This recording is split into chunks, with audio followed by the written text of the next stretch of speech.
तो गाइस आद्या ने अपने स्कूल को लेकर बहुत पंचुअल है। सुबह 6 बजे से ही तैयार होना शुरू कर देती है। ब्रेकफास्ट करके बिल्कुल रेडी हो चुकी है। अपने दोस्तों को 2 से 3 बार फ़ोन कर लिया, इसके दोस्त अभी तक नहीं आए। और इसके दोस्त वो नीचे जो आपको घर दिखाई दे रहे हैं वहाँ से आते हैं, लेकिन उनके लिए काफ़ी चढ़ाई है तो आते आते वक्त लग जाता है। और हो सकता है कि कुछ दूर तक आद्या को छोड़ने मैं भी जाऊँ। नई मैडम आई, नई मैडम को इंट्रोडक्शन करना मैडम के साथ, ठीक है। नई मैडम का नाम पता चल गया, क्या है? सुमन जोशी जी, विजयपुर की हैं वो, ठीक है। विजयपुर आपका क्या लगता है? यानी ननिहाल, आपकी नानी के गांव के हैं, ठीक है। तो उनको अच्छे से उनको रिस्पेक्ट देना, टीचर्स को ना रिस्पेक्ट देना, फिर वो आप पे विशेष ध्यान देंगे। क्योंकि जो बच्चे गुरुजी को क्या इज्जत देते हैं, रिस्पेक्ट देते हैं, गुरुजी उनकी ओर आकर्षित होते हैं और उन पर विशेष ध्यान देते हैं। ये फॉर्मूला है अच्छी पढ़ाई करने का, ठीक है। तो गाइस आज मौसम कुछ ऐसा है, काफ़ी अच्छी धूप खिली हुई है और आसमान भी बहुत साफ दिखाई दे रहा है। मतलब अभी तक तो बादल कहीं दिखाई नहीं दे रहे हैं। और जो पिंडर वैली वाली साइड है वहाँ तो धूप आ चुकी है, लेकिन हमारी वाली जो साइड है यहाँ भी धूप नहीं आई हुई, आप देख सकते हैं। यहाँ धूप आने में अभी 1.5 से 2 घंटे लगते हैं। ये देखिए आद्या के दोस्त लोग भी आ गए। अब हम सब जाएंगे स्कूल की तरफ। लेट कैसे हो गया आने में?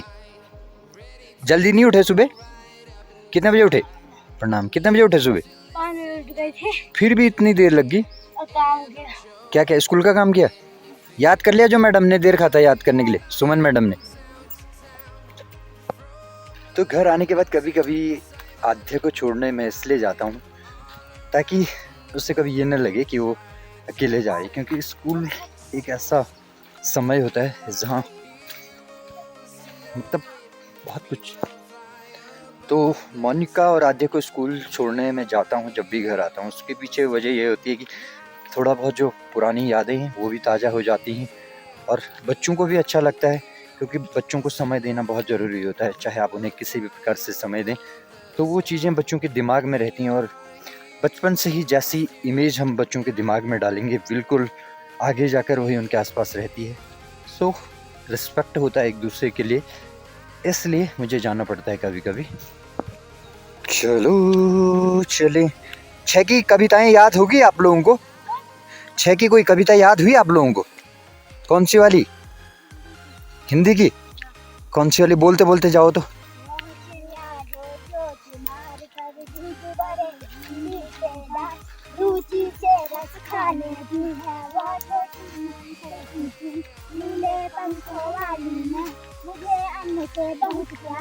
बहुत चिड़िया जो कंठ खोल कर बूढ़े वंदा बाके घर थी, वो छोटी माँ बोली थी, नीले पंखों वाली ने मुझे जन से बहुत प्यार है। वो चिड़िया जो छोटी माँ चढ़ी नदी का दिन कटोलता, जल का मोती ले जाती, वो छोटी कर थी, नीले पंखों वाली ने मुझे नदी से बहुत प्यार है। वाह, बहुत बढ़िया। ऐसे ही कविताओं को याद किया करो, उससे जो हमारा दिमाग है ना, दिमाग शार्प होता है, यानी तेज हो जाता है, ठीक है। और हमारी वोकैबुलरी भी बढ़ती है, यानी कि जो शब्दकोश होता है ना दिमाग में, वो भी बढ़ता रहता है, ठीक है आद्या? यस। आद्या कितनी अच्छी लग रही है अपने दोस्त सोनाक्षी के साथ जाते हुए। ये आगे वाली लड़की कितने में पढ़ती है? ये तुमसे बड़ी है कक्षा में, हाइट में भी तो बड़ी है, ये साल में भी बड़ी है ना। ये देखिए कितना खूबसूरत है ना हमारा गांव। हमारे गांव के खेत खलिहान भी बहुत सुंदर है। और देखो सूर्य देवता को प्रणाम करो।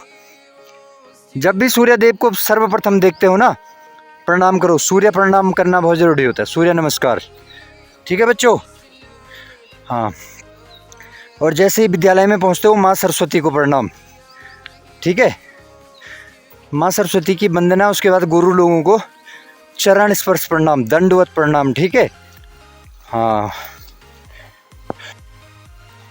किसी भी बच्चे में संस्कार पैदा करना पेरेंट्स की सबसे पहली जिम्मेदारी होती है, माता पिता की। बाकी जो तीसरी चीज़ होती है वो होते हैं हमारे गुरुजी।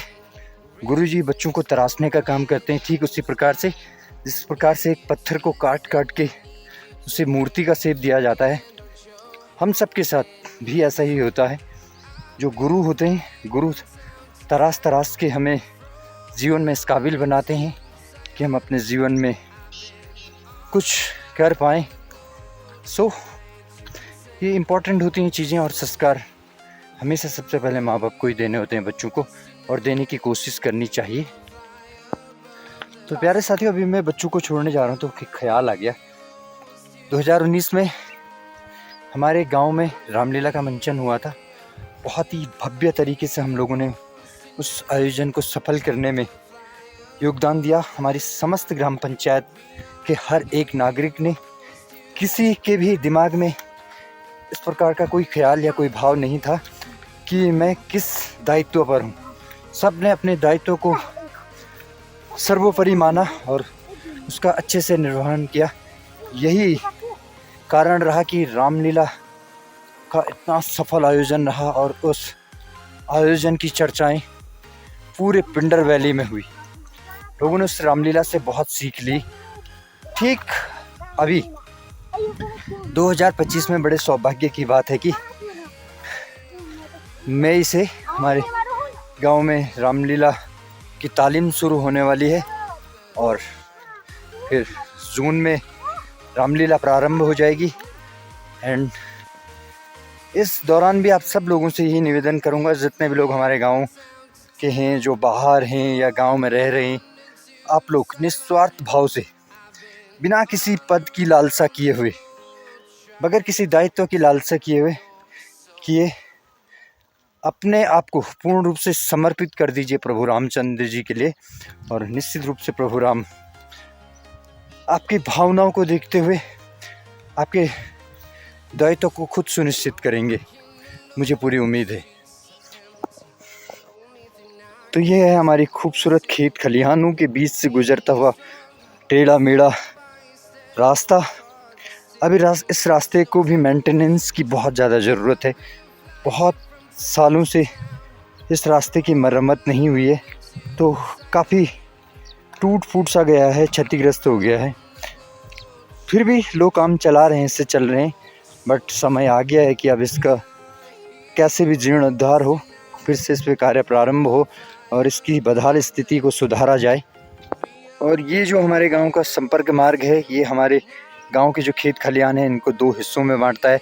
यानी कि 6 महीने इस तरफ दूसरी खेती होती है, जहां आप देख रहे होंगे अभी फसलें बहुत छोटी हैं।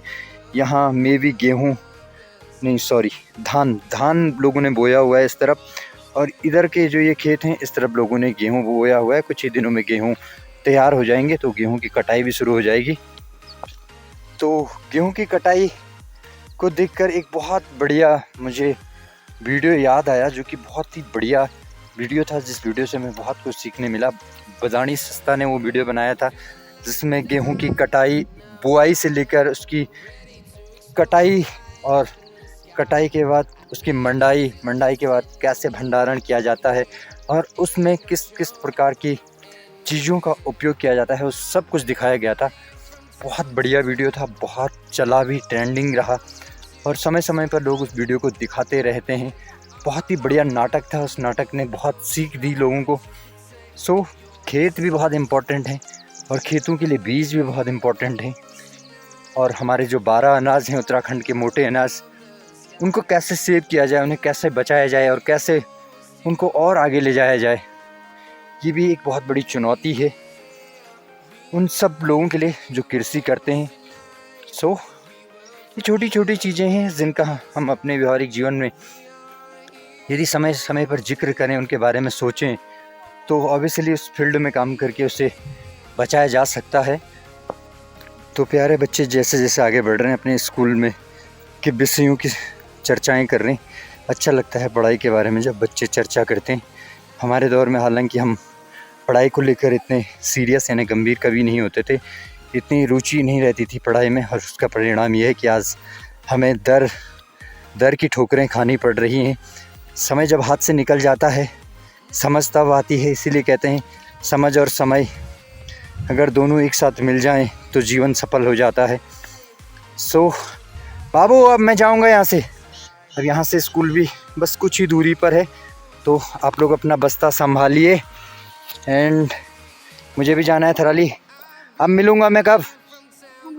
शनिवार को। यस, सैटरडे को आऊँगा। तब तक आप लोग अपना ख्याल रखिए और अच्छे से स्कूल जाइए और जो जो चीज़ें कही हैं वो सब करते रहिए, ठीक है? बाय सोनाक्षी, बाय आद्या।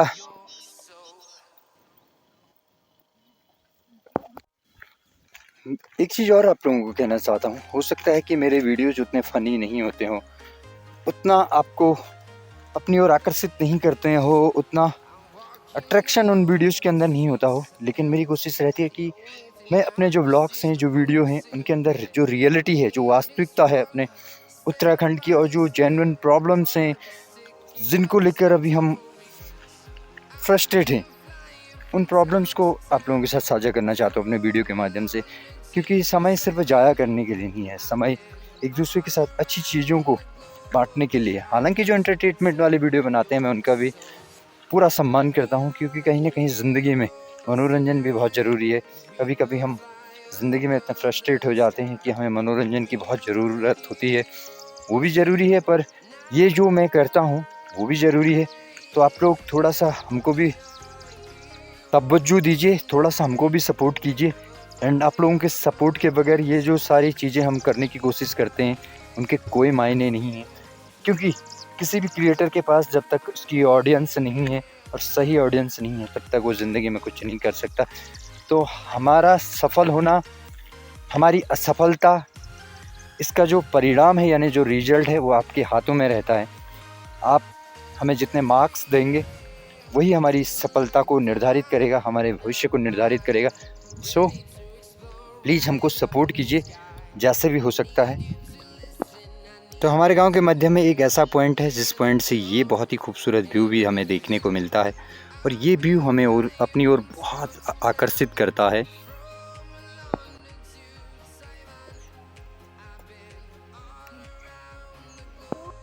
ये जो खरपतवार यानी घास है, ये अप्रैल माह में उत्तराखंड में अधिकांश देखने को मिलती है और ये दिखने में बहुत ही अट्रैक्टिव होती है। और जब हम स्कूल के दिनों में स्कूल जाते थे तो हम इसे बहुत खाते थे, क्योंकि इसका स्वाद खट्टा खट्टा सा होता है। हमारे यहाँ इसे चलमोड़ कहते हैं। आपके यहाँ यदि ये होता है तो इसे क्या कहते हैं, कमेंट बॉक्स में ज़रूर बताना। तो इस वक्त मैं हूँ थराली कुराड़ संपर्क मार्ग पर और मेरे पीछे आप ये बड़ा सा पत्थर देख रहे हैं जिसका आकार काफ़ी विशाल है। इस पत्थर को हमारे गांव में मसान ढूंग के नाम से जाना जाता है। यानी कि कहा जाता है कि बहुत समय पहले यहाँ पर भूत प्रेतों का कब्ज़ा हुआ करता था और भूत प्रेत आते थे और इसी पत्थर में बैठ कर के विश्राम करते थे और फिर यहाँ से अपनी आगे की जो कार्रवाई होती है उसकी रणनीति तैयार करते थे। इसलिए इसे मसान ढूंग के नाम से जाना जाता है, जिसे गोश्ट भी कहते हैं। सो इसकी एक हिस्ट्री है। किसी दिन कुछ अनुभवी लोगों से बात करके इसकी हिस्ट्री को भी हम आप लोगों के साथ साझा ज़रूर करेंगे। तो अभी मैं पहुंचने वाला हूं घर पे। मोहित की मम्मी ने नाश्ता तैयार किया होगा, फटाफट मैं और मोहित नाश्ता करेंगे। मोहित कई दिनों से स्कूल नहीं जा पाया क्योंकि उसके आई फ्लू था। सो इनफैक्ट न हो दूसरे बच्चे, इसलिए मैंने उसे स्कूल भेजना सही नहीं समझा। सो अब थोड़ा थोड़ा ठीक हो गया है तो कल फिर स्कूल में जाऊंगा उसके साथ और गुरुजी लोगों से बात करेंगे। आगे की जैसे भी गुरुजी लोग राय देंगे उसके मुताबिक हम लोग काम करने की कोशिश करेंगे। तो जब तक मोहित की मम्मी नाश्ता बना रही है तब तक मैं जाता हूँ फॉली हाउस के अंदर और कुछ धनिया ले जाता हूँ बाजार के लिए। हालांकि धनिया भी पूरी तरीके से सूख चुका है, देख सकते हैं फूल आ गए हैं और कुछ दिनों के बाद इसमें बीज आ जाएंगे, लेकिन कुछ कुछ जैसे मुझे मिलेंगे पत्ते तो लेकर जाऊँगा। तो इस बार हमने अपने 100 वर्ग मीटर का ये वाला पॉली हाउस खाली कर दिया है। इसके अंदर की खरपतवार पूरी निकाल दी है और अब नई फसलों को बोने की, नई सब्जियों को लगाने की हम लोग यहाँ तैयारी कर रहे हैं। और इस तरफ हमने अपना शिमला मिर्च का बीज डाला हुआ है, ये भी कुछ दिनों में तैयार हो जाएंगे पौधे। तो फिर हम इन पौधों को यहाँ लगा देंगे पूरे इसके अंदर और 4 से 6 महीने में फिर से हमारी एक और फसल तैयार हो जाएगी। तो धनिया तो मुझे ज़्यादा मिला नहीं क्योंकि पूरे डंठल ही डंठल हो चुके हैं, अभी पत्तियाँ पूरी तरीके से सूख चुकी हैं। तो हम नाश्ता करके थराली के लिए निकल चुके हैं। मेरे साथ मोहित है। मोहित को लगभग 5 दिन हो गए आँखों की प्रॉब्लम के चलते स्कूल नहीं जा पाए, यानी 5 दिन का एब्सेंट हो चुका है। सो आज भी एब्सेंट ही है क्योंकि आँखें अभी अच्छे से ठीक नहीं हुई हैं। और परसों मैं आपको बता दूं कि मुझे प्रमोद की गाड़ी से जाना पड़ा, स्कूटी स्टार्ट नहीं हुई, कहीं से उसके ऑयल लीकेज हो रहा था। फिर मोहित ने दिन भर उसके पीछे खचर बचर किया, पूरी स्कूटी को चेक किया, उसका तेल बदला क्योंकि तेल में बहुत ज़्यादा कीचड़ थी, बहुत ज़्यादा गंदगी थी। तो साफ़ करने के बाद फिर से स्कूटी स्टार्ट हो गई। तो आज हम फिर से अपनी स्कूटी से जाएंगे। लेकिन इस पूरी घटनाक्रम से मैंने यही सीख ली कि जो कुछ भी होता है अच्छे के लिए होता है। अगर मैं उस दिन स्कूटी से नहीं गया, गाड़ी से गया, तो उसमें भी प्रभु की कोई बड़ी कृपा या उनका कोई बड़ा खेल रहा होगा। सो मैं उससे भी निराश नहीं हूँ। सो हमारे पेट एनिमल्स की बात ही कुछ और होती है। ये है हमारी पंकज, और पंकज को जैसे ही पता लगता है हम थराली के लिए जाने वाले हैं, पंकज दौड़ दौड़ के आ जाता है। और उसके साथ ये देखिए हमारा शेरू भी आ जाता है। हालांकि मोटू घर पे ही रही है। मोटू को मैंने रोटी दे दी थी, मैं पंकज के लिए भी रोटी लेके आया था, चिल्ला रहा था, बट ये उससे पहले ही रोड पे भाग गया। सो ये है स्कूटी। परसों तो स्कूटी ने हमें बड़ा चकमा दिया, आज देखते हैं क्या होता है। ये देखिए पंकज की शरारत देखिए, दौड़ दौड़ के आ रहा है बार बार। पंकु चल चल, घर जा घर जा घर जा घर जा मैं बेटा, घर जा चल। सो ये जो पूरा तेल है इससे हमने छाना है अच्छे से। परसों यही तेल हमें धोखा दे गया था, चकमा दे गया था। आज फिर से हम डालने की कोशिश करते हैं और देखते हैं स्टार्ट होती है या नहीं होती है। कहीं परसों की तरह तो धोखा नहीं दे देगी हमको। कल चेक किया था आपने एक बार? हाँ कर लिया था। हाँ हाँ यार, कहीं ये फिर से हम लोग धोखे में न रह जाएं, क्योंकि एक बार कोई चीज़ ख़राब हो जाती है ना तो उसके बार बार ख़राब होने की संभावना बनी रहती है ना। हाँ। क्योंकि एक्चुअली इसके पीछे का कारण क्या था वो भी हमको पता नहीं चला। हालांकि तेल में कचरा था वो तो हमने साफ़ कर लिया था, पर वो तेल कहाँ से लीकेज हो रहा था वो हमें पता नहीं है, और क्यों स्कूटी स्टार्ट नहीं हो पाई वो भी पता नहीं है। जब तक किसी भी काम के पीछे का सही कारण पता नहीं लग जाता है तब तक उसके साथ डाउट रहता है। और स्कूटी के साथ भी हमको अभी डाउट है। न जाने कहाँ तक स्कूटी हमको लेके जाएगी हमें पता नहीं है, बट हम भगवान भरोसे भी हैं और स्कूटी के भरोसे भी हैं, और देखते हैं क्या होता है आगे। इधर मोडू मोडू मोडू मोडू। तो ये हमारे 3 फैट एनिमल्स जो कि हमारे घर की हर प्रकार से सुरक्षा करते हैं।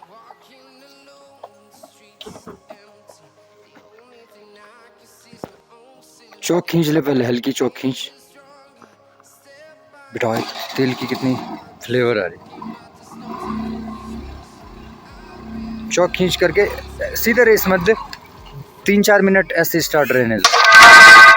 इंजन थोड़ा सा गर्म हो जाएगा, तेल थोड़ा सा पतला हो जाएगा तो स्कूटी स्मूथ चलेगी और बंद होने के चांसेस कम हो जाएंगे। ठीक है, दिस इज ये फार्मूला ऑफ ड्राइविंग, एंड ये इंपॉर्टेंट चीज़ें हैं जो याद रखनी चाहिए हर इंसान को।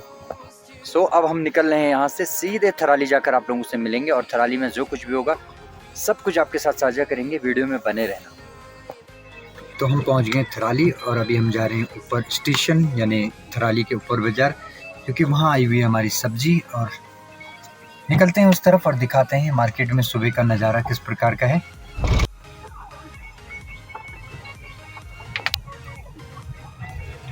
सुबह थराली मार्केट में दुकानें लेट से ही खुलती हैं, लगभग 10 बजे के आसपास।